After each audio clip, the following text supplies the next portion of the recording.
Bismillahirrahmanirrahim. Assalamualaikum warahmatullahi wabarakatuh. Selamat pagi anak-anak kelas 7. Bagaimana kabarnya hari ini? Semoga tetap sehat, tetap semangat untuk melakukan pembelajaran di rumah. Yang belum sarapan, yuk segera sarapan. Yang belum mandi apalagi, yuk segera mandi ya. Usahakan walaupun belajar di rumah tetap disiplin waktu. Kalau sudah pagi silahkan langsung cepet-cepet mandi biar enggak malas atau malasnya hilang gitu ya. Jangan lupa untuk ambil wudhu, sholat duha, dan baca beberapa ayat Al-Quran. Agar apa? Agar sepanjang hari kita mendapat keberkahan Allah. Amin ya rabbal alamin. Nah, untuk mata pelajaran PPKN kali ini, Bu Anggi akan mengajak kalian untuk membahas tentang apa yang telah dikerjakan di pertemuan sebelumnya. Kemarin kalian mengerjakan apa? Nah, mengerjakan LKS ya, latihan tengah semester pada halaman 33. Yang belum buka LKS, yuk buka LKS halaman 33. Kita akan membahas soal-soalnya. Nah, sudah disiapkan LKS-nya? Sudah dibuka halaman 33? Nah, kita mulai yang nomor 1. Nah, di situ ada 5 pernyataan, di mana masing-masing pernyataan benar, tapi ada yang kurang tepat, ada yang tepat sesuai dengan pertanyaan. Pertanyaannya apa? Nah, ini faktor-faktor pemersatu bangsa ditunjukkan oleh pernyataan yang nomor. Kita analisis. Nomor 1, dasar negara. Kira-kira benar apa salah? Benar ya. Undang-undang juga benar. Terus bendera kebangsaan merah putih benar juga. Budaya daerah kurang tepat ya. Budaya nasional juga kurang tepat. Berarti yang benar jawabannya adalah A, 1, 2, dan 3. Lanjut ke soal nomor 2. Gambar di atas yang menunjukkan baju tradisional Jawa Tengah atau biasa disebut kebaya adalah nomor berapa kira-kira? Nomor 4. Kita sudah familiar dengan adat Jawa. Selanjutnya nomor 3. Bentuk kehidupan dalam keberagaman agama yang diantaranya diwujudkan dalam bentuk berikut.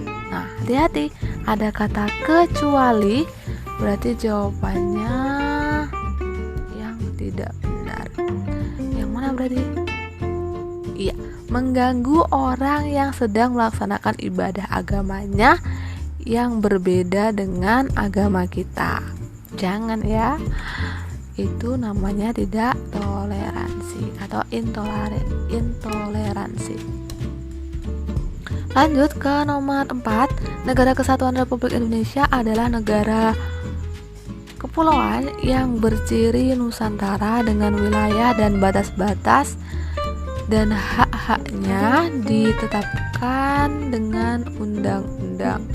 Nah, pernyataan tersebut merupakan bunyi Undang-Undang 1945 pasal 25 ya. Di sini undang-undang ada ya di undang-undang. Pertanyaan gampang kalau kita bisa lihat buku. Oke, pertanyaan selanjutnya. Salah satu dampak negatif keberagaman adalah dampak negatif berarti yang timbulnya ketidakrukunan. Oke, gampang ini ya. Nomor 6. Contoh sikap yang sesuai dengan Bhinneka Tunggal Ika adalah sikap yang sesuai dengan Bhinneka Tunggal Ika. Nah, tidak mengganggu ibadah umat agama lain. Oke. Lanjut nomor 7. Jadi pertanyaannya adalah data rumah adat dan daerah asalnya yang benar ditunjukkan oleh nomor. Nah, rumah Bolon ini dari mana? Sumatera Utara. Sedangkan di situ pernyataannya ada di Sulawesi Utara, itu salah ya. Rumah Gadang Minangkabau, Sumatera Barat, benar. Rumah Joglo Jawa Tengah, Yogyakarta, Jawa Timur, benar juga. Terus rumah Lamin, nah, ini di Kalimantan Timur ya, benar juga. Rumah Bentang di Kalimantan Tengah. Jadi rumah Bentang di sini di Papua, berarti kurang tepat ya. Berarti yang benar jawabannya adalah nomor 2, nomor 3 dan nomor 4 C jawabannya. Oke, lanjut ke soal nomor 8. Mementingkan suku sendiri, rasa cinta yang berlebihan terhadap suku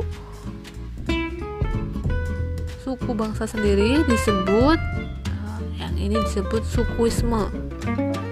Yaitu sukuisme itu adalah sikap yang mementingkan suku sendiri atau rasa cinta yang berlebihan terhadap sukunya sendiri.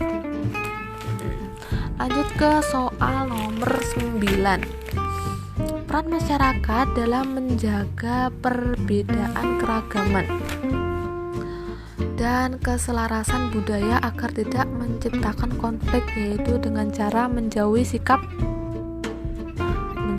apa? Primordialisme, yaitu sikap yang menjurus pada melebih-lebihkan apa yang dipercayainya. Lanjut ke soal nomor 10. Di sekolah kalian ada siswa yang menjalankan ibadah sholat, ada yang pergi ke gereja dan pura untuk melaksanakan peribadatannya. Hal tersebut menunjukkan adanya perbedaan dalam bentuk. Gampang, ini adalah agama. Lanjut ke soal nomor 11. Teman kalian di sekolah ada yang keturunan Jawa, Betawi, Papua, dan Minang. Hal tersebut menunjukkan adanya perbedaan dalam bentuk Jawa, Papua, Betawi, Minang. Berarti suku bangsa. Lanjut, teman kalian di Indonesia di sekolah ada yang berbicara dengan logat Batak, logat Jawa, logat Tegal. Hal tersebut menunjukkan adanya perbedaan dan keragaman dalam bentuk apa? Bahasa. Gampang ya ini. Alhamdulillah ya, gampang-gampang. Nomor 13. Nomor 13 ini ada pernyataan, ada tabel yang di dalamnya terdapat pernyataan. Kita baca dulu aja pertanyaannya. Data yang menunjukkan upacara adat dengan asal daerahnya yang benar nomor berapa? Nomor 1, Mitoni Tedak Siti, suku Jawa, benar ya. Nomor 2, Serentaun Sunda, benar juga. Nomor 3, Kasodo dari Tengger, benar juga. Terus Nelu Bulanin Ngaben, itu dari Bali ya, bukan dari Maluku. Kemudian Narambu Solok, itu dari Toraja, tapi di situ ditulis Papua. Berarti yang benar adalah pernyataan nomor 1, 2, dan 3. Jawabannya A. Lanjut ke 14. Rasa cinta tanah air yang berlebihan dengan mengagungkan bangsa sendiri dan merendahkan bangsa lain disebut. Nah, apa disebut? Sukuisme itu lebih mementingkan suku sendiri. Seperti rasa cinta berlebihan terhadap sukunya atau bangsanya sendiri. Kalau chauvinisme itu adalah rasa cinta tanah air yang berlebihan dengan mengagungkan bangsa sendiri dan merendahkan bangsa lain. Kalau provinsialisme ini merupakan paham atau gerakan dan sebagainya yang bersifat kedaerahan. Kalau primordialisme merupakan perasaan kesukuan yang berlebihan, yaitu sebuah pandangan atau paham yang memegang teguh hal-hal yang dibawanya sejak kecil, baik adat, kepercayaan yang memandang suku-suku yang lain itu rendah atau lebih memuliakan sukunya sendiri. Jadi gitu ya. Jadi yang tepat jawabannya adalah yang B, chauvinisme. Lanjut ke soal nomor 15. Sikap yang hanya mementingkan provinsi daerahnya tanpa memperhatikan kepentingan nasional disebut, nah ini tadi sudah dijelaskan ya, provinsialisme. Jawabannya adalah D. Nomor 16, sikap toleransi yang tinggi yaitu saling menghormati, saling menghargai, dan saling mengabaikan perbedaan dapat menghindari terjadinya apa? Pertikaian dan permusuhan. Lanjut ke soal nomor 17. Orang Jawa menghormati orang Sunda menghormati orang Jawa merupakan contoh toleransi budaya. Gampang ya ini. Lanjut ke soal 18.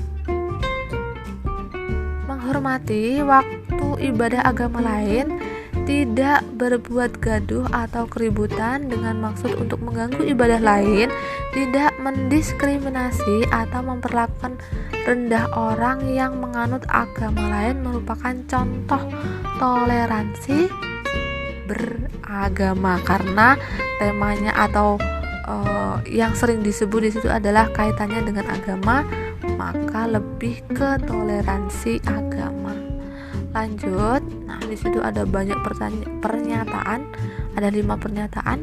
Kita bacalah saja langsung pertanyaannya.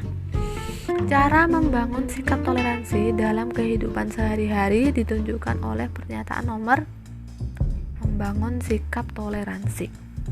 Nomor 1, dengan mempelajari perbedaan dan mencoba menerima bahwa perbedaan itu indah. Benar ya. Nomor 2, tidak mau mengintrospeksi diri dan suka menyakiti sesama. Di sini kurang tepat ya. 3, memperbanyak teman agar makin yakin lagi bahwa masing-masing orang mempunyai karakter. Benar. Nomor 4, mempelajari lingkungan sekitar. Misalnya orang Jawa hidup di lingkungan Sumatera. Benar juga. Lanjut nomor 5, membiasakan diri berpikiran sempit. Kurang tepat ya. Jadi jawabannya adalah nomor 1, 3, dan 4. Lanjut ke soal nomor 20.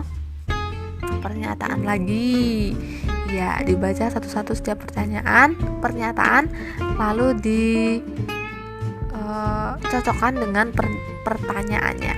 Sikap menghargai perbedaan dan keberagaman di lingkungan sekolah ditunjukkan oleh pernyataan nomor 1, menolong teman yang dalam kesulitan dan musibah. Benar.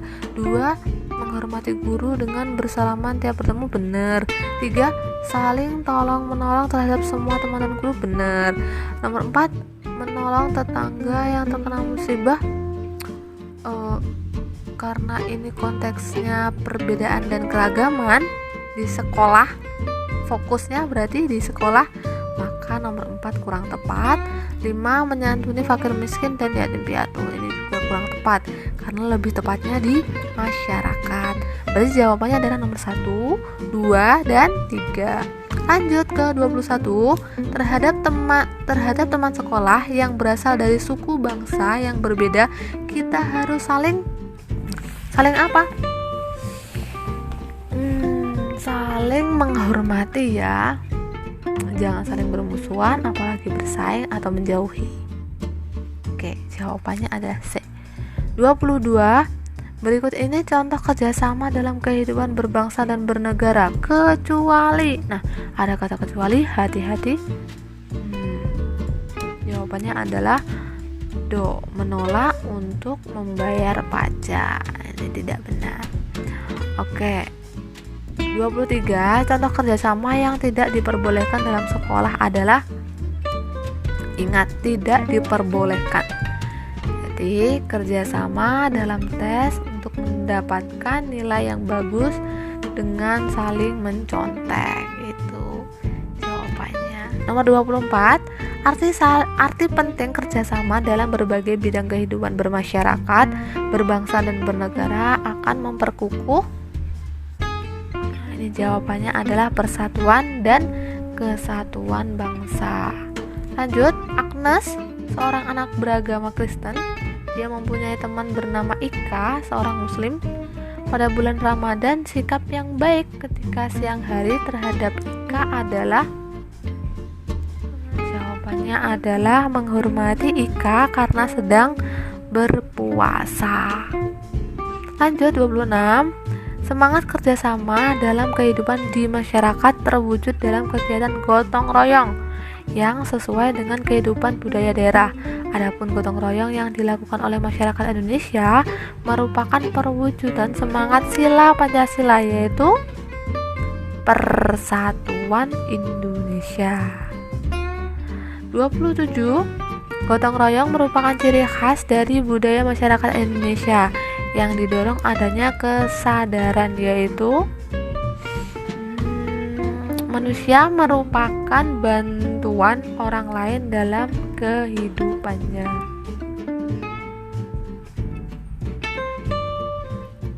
Bukan merupakan ya, manusia memerlukan, maaf. Aduh, ini sudah mulai tidak fokus ya. Maaf. Nomor 28. Kerjasama dalam bidang kehidupan pertahanan dan keamanan negara wujudnya adalah bela negara yang diatur dalam Undang-Undang 45, yaitu pasal 30 ayat 1 dan 27 ayat 3. Ya, itu ada di undang-undang ya. Misalkan kalau nggak tahu bisa dibuka kitab undang-undangnya. Lanjut ke soal 29. Gotong royong dapat dilaksanakan di mana saja. Berikut ini merupakan contoh bentuk gotong royong yang dapat dilakukan di sekolah, yaitu yang mana? Ini mengerjakan tugas diskusi kelompok bersama-sama. Lanjut nomor terakhir, nomor 30. Di situ ada lagi pernyataan keunggulan koperasi sebagai bentuk konkret kerjasama dalam bidang ekonomi ditunjukkan oleh pernyataan nomor, anggota dalam koperasi mempunyai hak suara yang berbeda. Tidak benar. Nomor 2, setiap anggota dalam koperasi mempunyai hak suara yang sama. Benar. Dalam koperasi setiap orang dapat diterima menjadi anggota. Benar. Imbalan jasa yang disesuaikan dengan jasa masing-masing. Benar. Koperasi hanya melayani kaum pribumi saja. Tidak benar. Berarti jawabannya adalah nomor 2, 3, dan 4.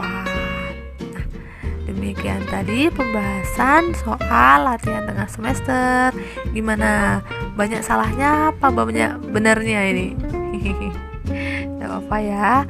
Yang penting tetap semangat belajar dan jangan lupa untuk senantiasa patuhi protokol kesehatan agar kita tetap terjaga sehat dan tidak mudah sakit.